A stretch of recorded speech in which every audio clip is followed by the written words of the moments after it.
After 46 years, Alien Earth has proven that Ripley and the Nostromo were doomed from the beginning in the original Alien.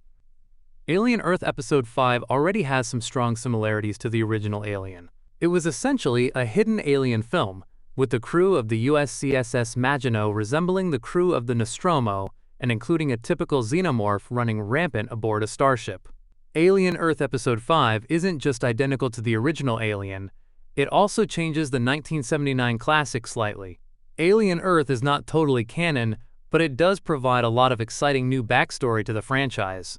One of its most recent pieces of mythology adds even more dimension and information to the facehuggers, proving that the Nostromo was doomed the moment it arrived on LV-426.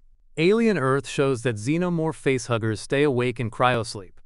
Alien Earth Episode 5 revealed an important new fact regarding facehuggers. They can stay awake in a cryosleep pod. Initially, once a facehugger had hooked onto Bronsky, the crew of the USCSS Maginot opted to follow security regulations and place him in hypersleep. Unfortunately, despite the sub-zero temperatures, the facehugger impregnated him and the chestburster emerged. Normally, a cryosleep room in Alien induces hibernation in humans due to low temperatures. After the chestburster appeared, the crew of the Maginot theorized that the facehuggers' metabolism is not the same as humans and that the low temperatures were insufficient to put it to sleep. They also discovered that xenomorphs can survive in the vacuum of space, indicating that they can resist incredibly low temperatures. Even if the Nostromo crew did everything right, Ripley would have had to fight the xenomorph. The xenomorph attack on the Nostromo appeared to be avoidable. Parker suggested putting Kane in cryosleep when he was brought back to the ship using a facehugger, but no one listened. It appeared that it might have also worked. The physicians on Earth had a better chance of saving Kane than Ash had. The fifth episode of Alien Earth, however, proved Parker wrong.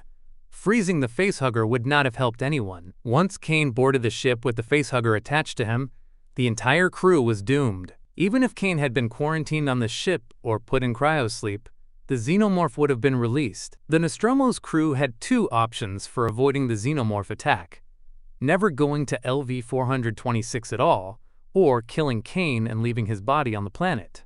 However, neither of these were likely to occur. Therefore, the crew was doomed as soon as they awoke from hypersleep.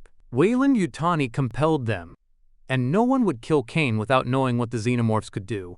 Alien Earth Episode 5 transforms the original Alien into a tragedy in the classic sense. Even if they had done everything correctly, including following all security protocols and taking all precautions, everyone but Ripley would die. Putting Kane and the facehugger into cryosleep was the last option, and Alien Earth demonstrated that it would not have worked either.